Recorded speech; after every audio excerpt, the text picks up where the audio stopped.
Hello, everyone. My name is Teresa Chan, and I am the Assistant Dean for the Program for Faculty Development here at the Faculty of Health Sciences at McMaster University. It is my esteemed pleasure to introduce Dr. Javeed Sukhera, MD, PhD, and just all-around great guy, who is coming in to us from the really far-off city of London, Ontario, that is, which is about 100 kilometers away. So he's not actually that far away.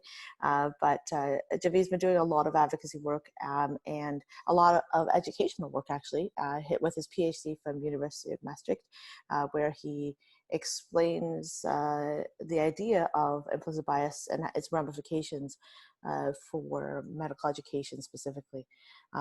He has done a lot of advocacy work in his community as well and works with the police force in London. And I'm just delighted that he was able to find the time to come and speak with us. I'm going to put the spotlight on him now. Good morning, everyone, and thank you so much for the introduction and for the opportunity to speak to everybody. I really appreciate the opportunity to be with you all today, and I am going to share a little bit of my journey with you. So to start off, I don't have any disclosures other than that I'm pretty sleep deprived this morning. But I do want to talk to you about my journey into this topic. So I came into medical education early in my career as a faculty member. I had come to psychiatry and to child and adolescent psychiatry in London after a career of really being interested in addressing issues of injustice. But it was early in my practice that I began working in a very busy emergency setting that this headline captures. And although this news story was riddled with some factual inaccuracies, it highlights and is intended to highlight the provocative nature of the question: if two people walk into our health system, one struggling with physical illness and one struggling with mental illness, do they both get access to the same high quality treatment? Well, for me, early in my career, that was a resounding no. I watched as some of my patients, right in front of my eyes, were blamed and shamed for their problems. I watched as we basically manifested a system that is beyond broken, that it was designed in a way that's completely upside down and not what these individuals and their families deserve. But what I also saw was really well-intentioned, highly professional colleagues who were part of the process. And it made me think about stigma, or the treatment of people with mental illness and addiction, as an equity issue. So I did what many people on this call and in this talk do. I went into the literature, and I learned that stigma is an example of prejudice and discrimination that has a significant negative impact on the health of people who experience it. You see, what happens is that even though stigma can exist in a society, or it can exist in a systemic or structural way in our organizations, it can also get internalized and applied to ourselves. If there's a common stereotype about people with mental illness that everyone believes, it over time gets applied to ourselves. So that if we begin to suffer, we begin to see ourselves as weak. And stigma is an example of discrimination that's actually empirically linked with suicide. Because if someone gets to the point where they're suffering and they're struggling and they're experiencing emotional pain, and they blame themselves, they see this as their fault, then that can lead to tragic human consequences. But when I went into the literature, which again, we all do, I thought to myself that this is something we've tackled, right? We have hashtag campaigns, we're talking about it. There's a huge, robust literature on stigma reduction or anti-stigma interventions. So, why aren't they working? Well, I looked at the literature and I saw that there's three main ways that we fight stigma. One is protest, and I think the anti-stigma literature has a lot to say about the anti-racism literature. And protest is essentially calling it out. But the problem with protest is that it actually creates a defensive negative reaction, and it can worsen the prejudicial attitude if you call people out and they feel shamed. The other technique is something called contact or social contact. And that's the idea that instead of me teaching about it, it should be someone who has a lived experience of mental illness. And social contact can be very powerful. It's very effective. It can humanize people's stereotypes, but it has limitations too. It's only effective if the two individuals coming into contact with one another are of equal status and power. And I thought to myself that, residency education is a form of social contact. But if you're working in a high intensity environment where your primary contact with people in this group is when you see people who are in crisis or struggling or suffering, then perhaps social contact can actually worsen stereotypes. And then, of course, there's education. We teach that mental illness is real, that prejudice is bad, but education, as we all know, is not enough. It's not getting at the deeply held prejudices and discriminatory behavior we all demonstrate. So as we're thinking about that, I'm going to take a video break.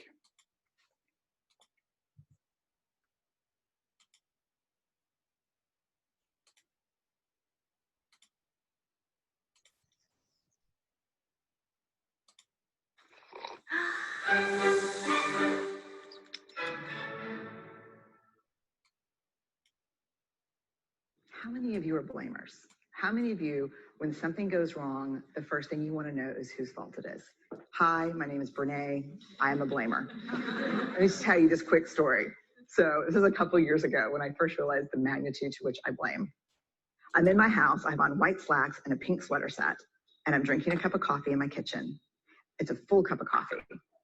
I drop it on the tile floor. It goes into a million pieces, splashes up all over me. And the first, a millisecond after it hit the floor, right out of my mouth is this: damn you, Steve. Who's my husband? Because let me tell you how fast this works for me. So Steve plays water polo with a group of friends. And the night before, he went to go play water polo. And I said, hey, make sure you come back at 10, because I can never fall asleep until you're home. And he got back like at 10:30. And so I went to bed a little bit later than I thought. Ergo, my second cup of coffee that I probably would not be having had he come home when we discussed. Therefore, and so the rest of that story is I'm cleaning up the kitchen.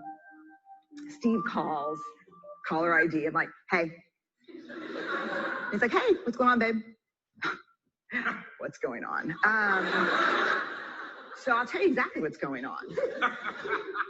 I'm cleaning up the coffee that spilled all like dial tone. Because he knows. How many of you go to that place when something bad happens, the first thing you want to know is whose fault is it? I'd rather it be my fault than no one's fault. Because why? Why? Because it gives us some semblance of control. But here, if you enjoy blaming, this is where you should stick your fingers in your ear and do the no thing, because I'm getting ready to ruin it for you. Because here's what we know from the research.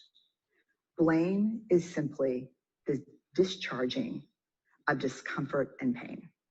It has an inverse relationship with accountability. Accountability, by definition, is a vulnerable process. It means me calling you and saying, hey, my feelings were really hurt about this, and talking. It's not blaming. Blaming is simply a way that we discharge anger. People who blame a lot seldom have the tenacity and grit to actually hold people accountable, because we spend all of our energy raging for 15 seconds and figuring out whose fault something is. And blaming is very corrosive in relationships, and it's one of the reasons we miss our opportunities for empathy. Because when something happens and we're hearing a story, we're not really listening. We're in the place where I was, making the connections as quickly as we can about whose fault something was.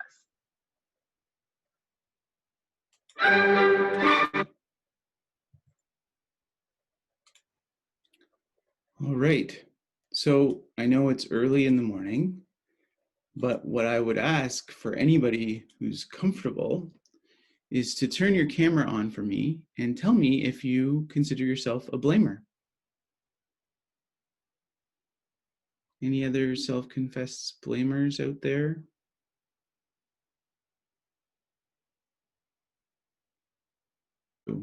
All right.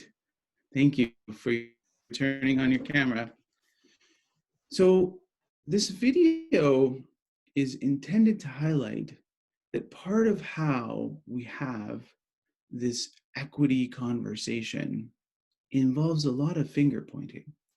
If you look at the questions for reflection that are posted and ask yourself about the different social groups that you belong to, and ask yourself about which groups you might belong to that are visible or invisible, that are dominant groups, groups that might be privileged, how messages and experiences in our lives shape how we think about things.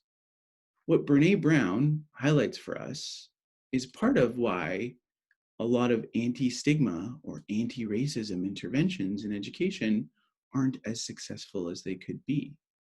It highlights the problem that too often when we're educating about these topics, the whole frame is set up to suggest that perhaps there's a good group of us who don't discriminate and a bad group of us who do.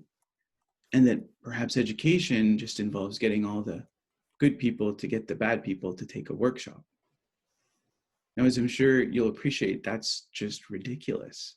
Because the truth is that our brains are designed to objectify those who are different from us.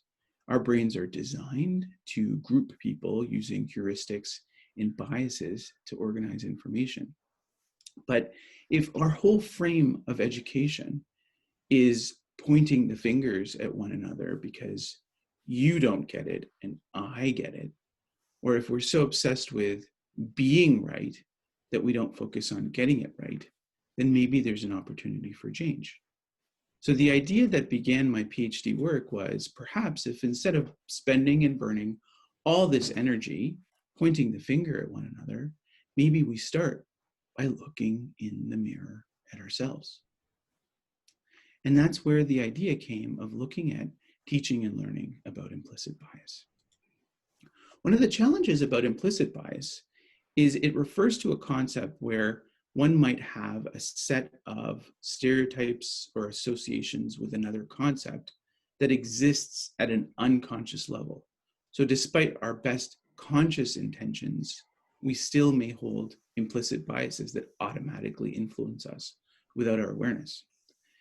But what's complicated about implicit bias is, first of all, not all implicit biases are destructive.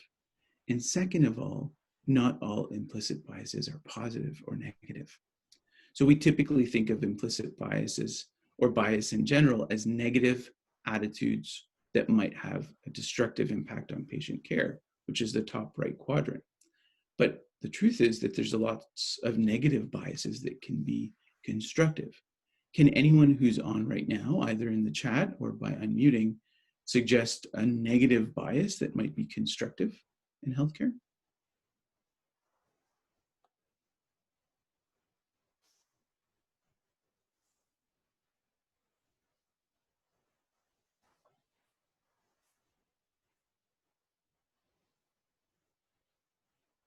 All right. So one of the examples that I can think of is safety. If someone walks into a large lecture theater with a weapon, we're instantly going to do what we need to do to keep ourselves safe. So there are negative biases that can be constructive. Similarly, positive biases are when we have an affinity to a certain group or concept. And those positive biases are actually really, really important because they foster a sense of connection and belonging. We tend to have an affinity for people who are similar to us, and that can really create really positive feelings. I mean, I think of in Ontario, medical students all get backpacks when they start medical school. And I know that if a medical student sees another student with one of those backpacks, even far away in an airport, there's instantly a connection with that person. When my father first moved to Canada from Pakistan in the 1960s, he tells me a story that one of his first weekends in Toronto, he was having a hard time finding a place to rent. There were literally signs in windows that they were not renting to colored people. and he was walking on the street and he saw another gentleman who was Indian, and they both walked by each other, turned around, and complete strangers ran up to each other and gave each other a hug. So not all bias is negative, and not all bias is destructive. But similarly, positive biases can also be really prominent blind spots, and they can affect our clinical decision making. If we're rooting for a patient, we really want them to succeed, we can miss things. And these blind spots can be just as damaging and harmful to equity in patient care. Why bias is an issue, though, is because no matter how well-intentioned we are, it still can have a very negative impact on our behavior. So this comes from a study where they looked at thrombolytic treatment for Black compared to white patients. And even though the physicians were consciously not racist, they didn't express anything other than consciously held egalitarian beliefs, they were still significantly less likely to prescribe this treatment for Black compared to white patients. And it was their implicit bias that was most correlated with their behavior. Why this matters is because we sort of convince ourselves that we are taking data and interpreting it, but all the data that we get from the world is filtered through our own beliefs, assumptions, and experiences as we add meanings, draw conclusions, and the actions we take are not just based on the data, they're based on the data filtered through our own biases. But in healthcare, these biases have a profound impact on trust. If you're a member of a group who consistently, despite anybody's best intentions, experiences and perceives blame and shame from the system, then that makes you not trust the system. In fact, these biases are going to perpetuate lack of self-efficacy, a lack of treatment adherence, and an erosion of trust in a system. And for all of us who work in healthcare, whether we like it or not, we are ambassadors for that system. So if others experience it, then people are sensitized to experience it from us, no matter how hard we try. So these biases influenced us. And in our research and education, the idea was, well, if the concept is to hold up the mirror to ourselves, then perhaps the first step in educating ourselves about our biases is to give ourselves feedback. One of the tools that we can use to do that is something called the implicit association test. The IAT is a test of response time latency that's available online at implicit.harvard.edu. And so the first series of studies we did, we looked at how health professionals process and integrate feedback about their biases using the IAT as an elicitation tool. And we were a little surprised at what we found. Our research went a little bit sideways. Feedback about bias was actually a very different type of feedback. It wasn't that learning that we're biased was discrepant with what we believe about ourselves, because we all know that if we get feedback that isn't consistent with what we think about ourselves, we tend to discard it. Feedback that we were biased was actually inconsistent with an idealized version of ourselves that was impossible to achieve. So when health professionals were confronted with their biases, their response was, well, I can't have bias, and this test is stupid because I can't have bias. I'm a professional, and professionals don't have bias. They were aspiring to something that was impossible. Yet they also reflected that, of course I have bias because I'm a human being and we all have bias too. This finding really made me rethink what we were doing, because what it suggested was that in healthcare and perhaps in society at large, we encourage people to compartmentalize our identity. And this compartmentalization can have very significant implications for how we teach and learn about sensitive topics like bias, stigma, equity, and racism. So we went even deeper. We thought, if identity has a lot to do with this, let's do a series of studies in a group for whom their very identity is caught up in not expressing this kind of attitude. Let's look at mental health professionals and their biases about patients with mental illness. So in a series of studies, what we highlighted is a paradox in the feedback literature. So we know in health professions education that we're taught to not give people feedback about themselves, about the self. If we give people feedback about the self, feedback intervention theory suggests that that hijacks the feedback process. And so we're encouraged to give people feedback about what they did. But here is an example of feedback that cuts to the core of someone's very being. It's feedback that highlights to them that they're flawed and they have shortcomings. So it was interesting that this is inconsistent with the feedback literature. Participants said this test is stupid. They denigrated the test. They said it was rigged, yet it didn't hijack the process. These same very participants in the same interviews were able to reflect that this feedback was important and that this feedback was actually actionable. In one of our studies, we used rich pictures, which is a visual methodology that gets people to engage in deeper reflection about their responses. And in one of our rich pictures, this was someone who described how they themselves had struggled with anxiety. And even though they worked to reduce stigma and encourage their patients to speak up against stigma, they felt like there were two parts of their brain. One part that told them to not be ashamed of themselves, and another part that just told that part to shut up. And so this study and these studies highlighted for us that the process of reconciling the tensions about our flawed selves really requires striving to be that best version of ourselves while accepting our inherent shortcomings and vulnerabilities.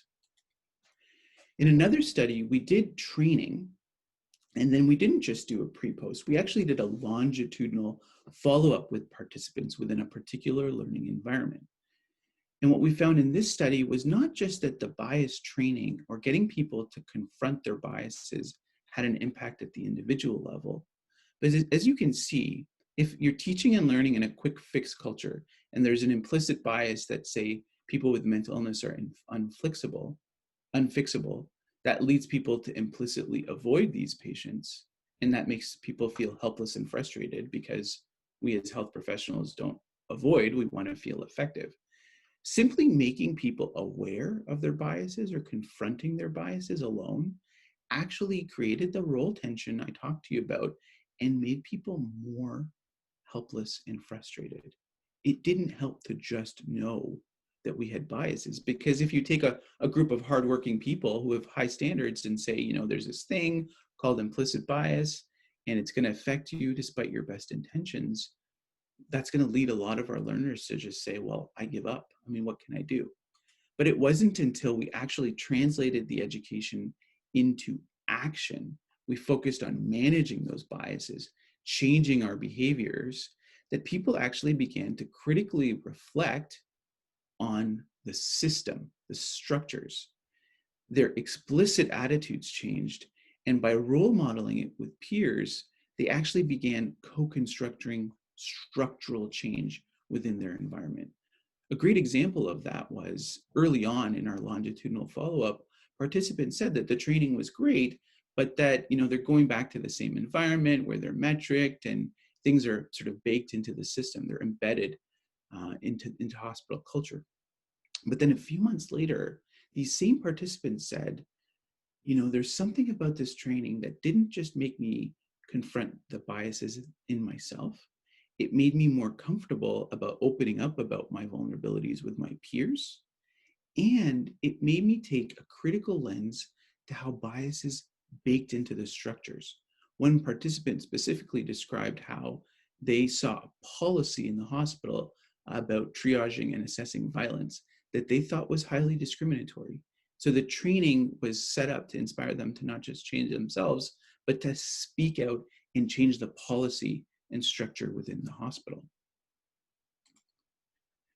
What this highlights is that if done correctly and done in a theory-informed way, education alone will never be the solution, but education alone can empower people to critically change structures and policy within the system. and being a role model was a key part of the reinforcement of the learning.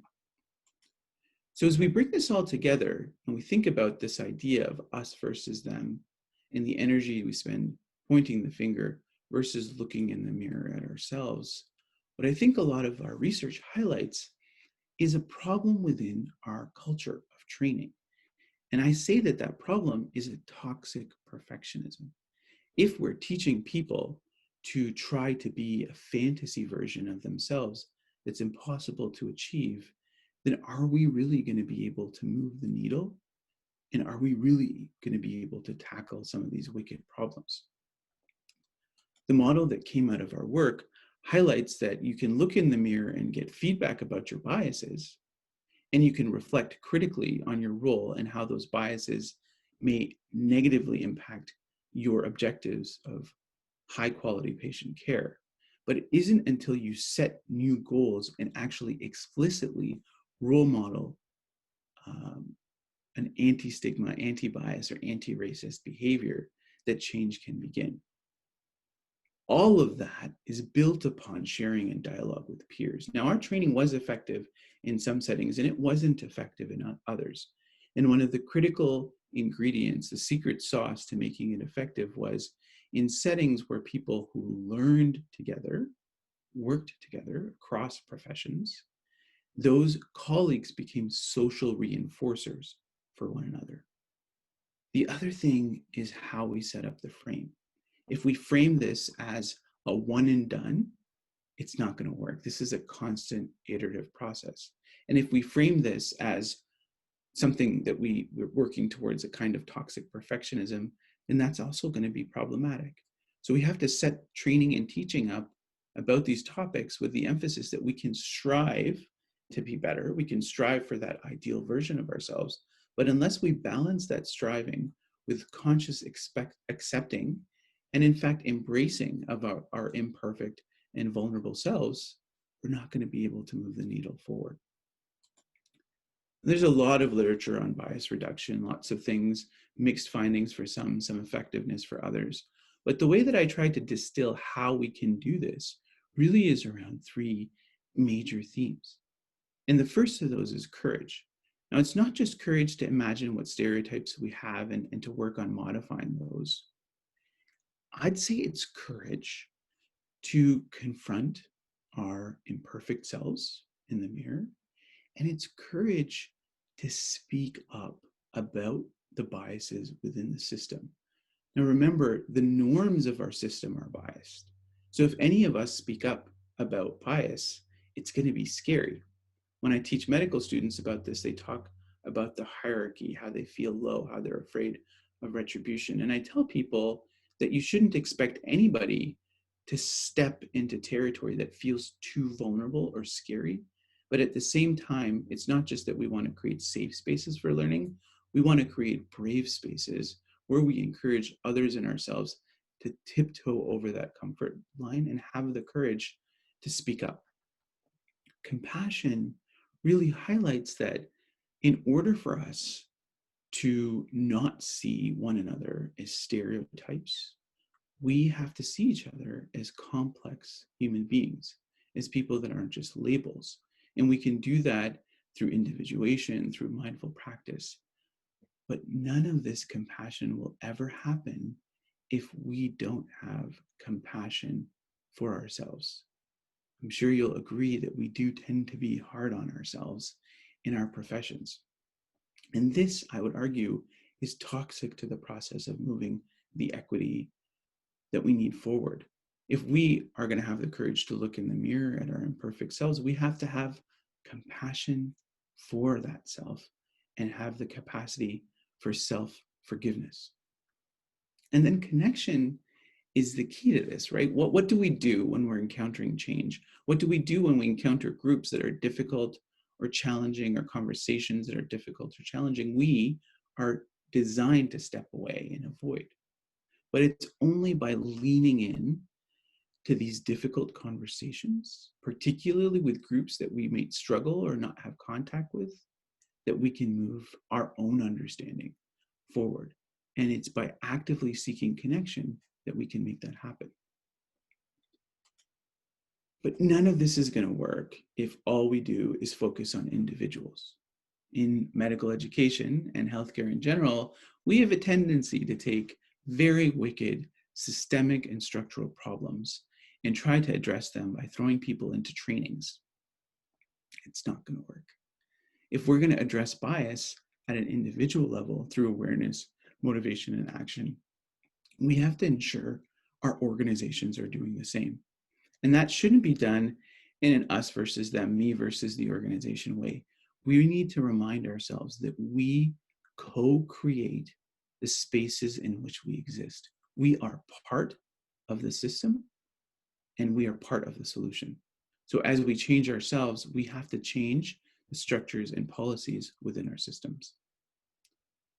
So with that, I'm going to conclude with a video that bookends my presentation, and then hopefully have some time for a chat.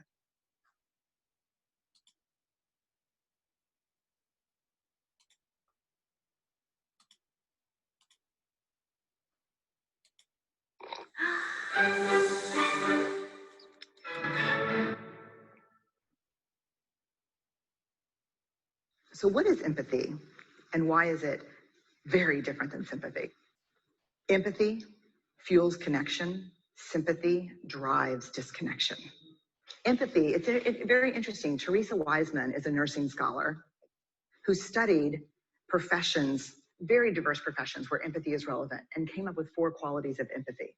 Perspective taking, the ability to take the perspective of another person or recognize their perspective as their truth. Staying out of judgment, not easy when you enjoy it as much as most of us do.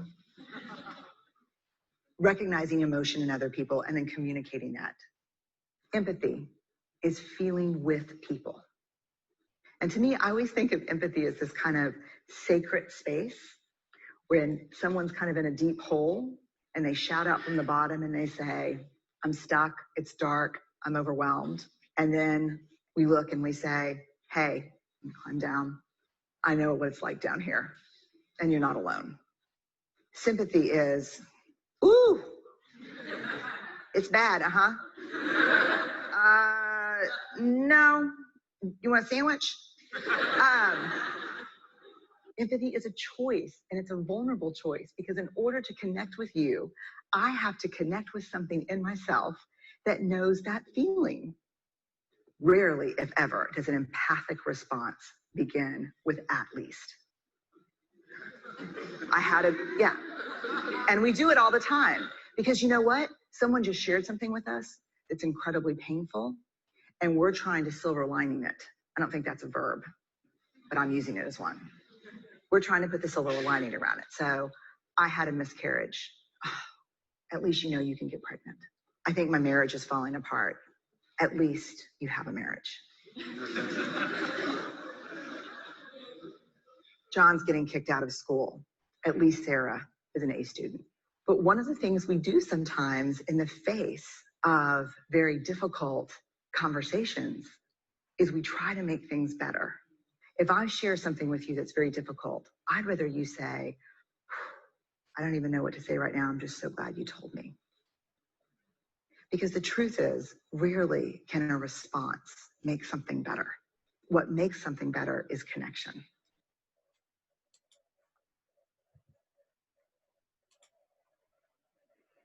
All right. So thank you for the opportunity, and I guess we can open it up for some discussion, questions, and comments. Javeed, maybe can you just stop screen sharing? Sure. Okay, and we'll put the spotlight on you there. Excellent.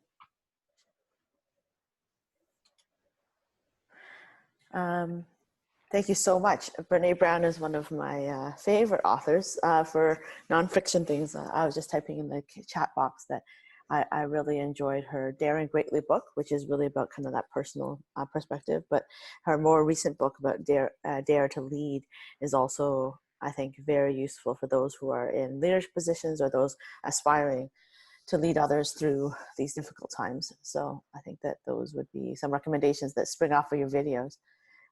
We're going to go ahead and actually ask people to feel free to ask questions on the chat. I will read them. If you're shy or you don't want your audio recorded, I'm happy to be the one to ask the question for you.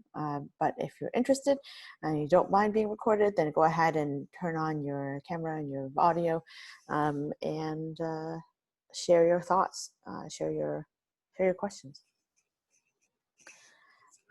While people are kind of thinking about their question, Javeed, maybe can I ask you a little bit about just more systemic things, because I know that right now in today's I guess fairly heated social climate, I know that you've actually done some work with systemic change. I know that you are affiliated in some way with the police board in London, and I just wanted to ask you, how might others follow in that path to think about how we can get involved in our communities to help make change that's not just, like you said, education? So thanks. It's actually a question I'm not asked very often, but it does kind of speak to the times that we're in. I think that we often feel this sense that there's a sort of go big or go home when it comes to health advocacy. But the truth is that it's those small, great acts of advocacy that can make a huge difference. Many of us can speak up and advocate in very seemingly small ways that have a transformative impact on our systems and on our trainees and learners in particular. So part of that is just leaning into difficult conversations and speaking up. And part of it is actually advocating for structural change. So when I say structural change, that means remembering that a lot of the problems that we see aren't about us, or aren't just within us, ourselves, or between us as individuals. They're in the system and in the policy that we live in. So an example would be, if we encourage colleagues to speak out and ask for help if they're struggling, but our regulators actually punish us for seeking mental health treatment, then that's a policy that we need to change. And to change that policy, we need to go to the people who write the policy. We need to advocate for that. We need to talk to the regulators. We need to join committees. We need to do the work and roll up our sleeves. The other thing is, a lot of times, many of us do that, and it takes a toll. I'm doing a study right now looking at moral distress during the pandemic, and so many residents I've talked to highlight that they've felt burned for speaking up as a medical student, and that makes them jaded and want to just put their head down because they're afraid of retribution. I think that's a systemic problem. And part of our job as faculty developers is to think about how we can use education to transform our culture. The fact that we're having a reckoning in society right now is part of why we haven't been doing enough of this structural change. And the opportunity I have as chair of our local police services board was never something I asked for. I didn't actively imagine myself as chairing a police board and navigating the tightrope I've navigated the last 2 weeks between activists in our community and people perhaps in our police union. It was a serendipitous thing, and it was something that I never asked for, but I also treasure it as an amazing opportunity for me to make a contribution to my community, to change policy, to change structure, to change funding, but to also demonstrate that as a physician or a scientist, I have privilege. I'm in a unique position where I'm not a city politician who might be here to score political points, but I'm an academic. So I'm going to approach policy change with the same empiric rigor with which I might approach clinical care or research. So if there's opportunities to do that, remember that it's great to be a voice at the table, but it's also important to remember that you should never be the only voice at the table. You want to make sure you have a team that supports you. That's great. Thank you very much. I'm going to go to Sean next because I think I saw him turn on his video. So I think that he's raring to go with a question. So Sean, you raised your hand if you want to go ahead and ask your question, or you can type it and I'll read it for you. I can ask it, Teresa, if you guys can hear me good. Definitely, go for it. Thanks, Teresa, for putting this on. Javeed, that was amazing. What a great talk. I have a specific question for you. I do some bias training here at the University of Saskatchewan, and I've only done it with faculty thus far. I'm going to be doing some with residents, and I've been asked to do some sessions for the med students first year. And so I'm going to start that this fall. And one of the things that I like to use is the implicit association test. I think it's a good way to kind of get introduced to how I guess we all have implicit biases that we really aren't aware of. I've been warned, I've been pre-warned that I'm going to get a lot of backlash from the students. And I've already kind of had this from faculty as well, where they'll say, well, that test, I don't, buy into it. And I've got my own kind of standard responses to that. And I think the primary one is to understand what the test really is. It's an implicit association.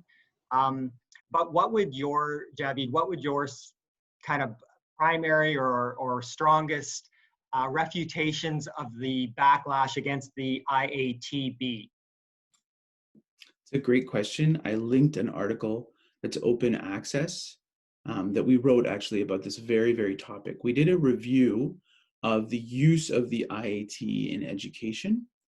And what it highlights is part of a problem with the way we frame the IAT as part of our instructional design.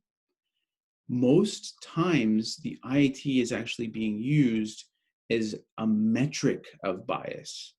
And I think that that's the problem. If we frame the idea that we can measure our bias, then we perpetuate the myth that we can fix our bias. And I think that that's problematic for learners for many reasons.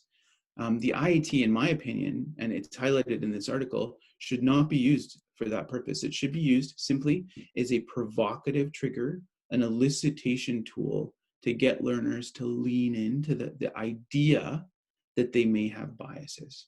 So it's designed to trigger discomfort, but like I said earlier, just discomfort alone actually contributes to helplessness and frustration. It's how we as faculty move forward with that conversation, how we can actually take that discomfort and help learners to reconcile it and link it with the ideal professional that they want to be. It's how we demonstrate ways that this feedback might be actionable. And rather than fixing their biases, it's the idea that they can manage their biases, that there are tangible things that they can do, but it all has to be built upon the acceptance that we will always be flawed, we will always be biased. Another article that I just linked came out in May's issue of Academic Medicine. And in this piece, we take an approach to bias training that highlights how it aligns with transformative learning theory. And that piece actually includes discrete tips for faculty developers on how we frame instructional design and ways that we can teach and learn about it that speak to what I'm talking about.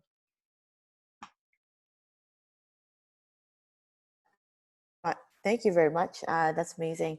Those are great resources. I'm going to ask Minka's question because I think that she's got some Wi-Fi issues. So Minka Chan's from Manitoba, and she is not related to me, but she is also a very avid leadership developer. And her question is a little bit more around how do you potentially see us collaborating across different regions, nationally, internationally, to be able to move this mark forward, Javeed? And that'll probably be our last question. But that's, I think, a really good question.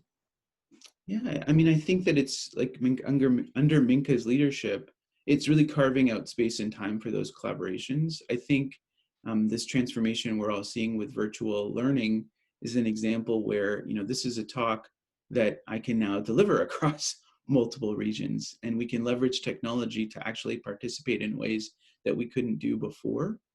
But I also think that there may be a role for our professional organizations, perhaps to bridge that. Can we have, a bias education or anti-racism education collaborative?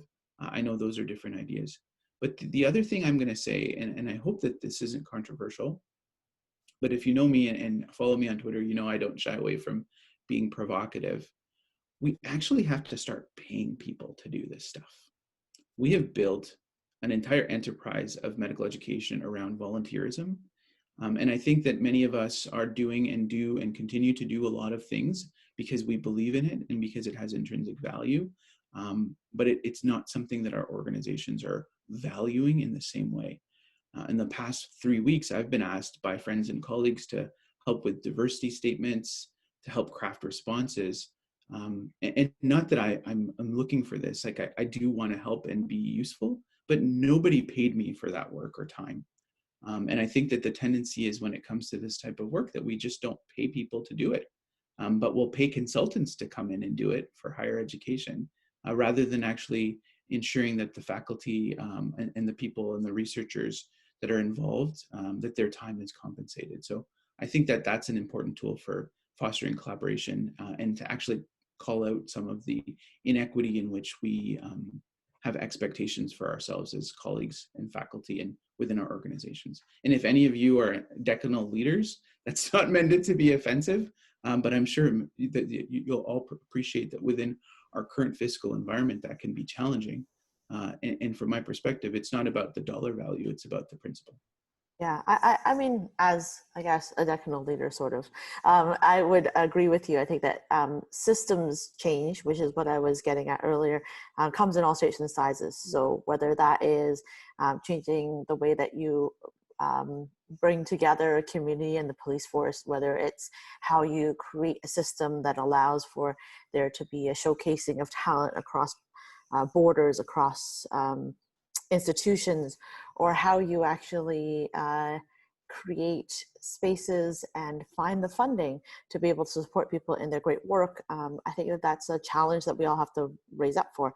And you're right. I think that volunteerism is probably something that we should set aside and find a way to reward the things that we value. So if this is something we value, how do we take advocacy work and put it into a kind of scholarly activity that we can be promoted for, that we can have merit points for? What does that look like? And I think there are some really cool innovations that probably just needed a little bit of a nudge. So hopefully this can be the nudge for us to start thinking, how do we actually frame that? Because if you're writing a guideline, that is something that at some shops can be rewarded and some shops that's not rewarded. And so if guidelines are important or policy documents are important, how do we actually acknowledge those as works of scholarship? Because they are.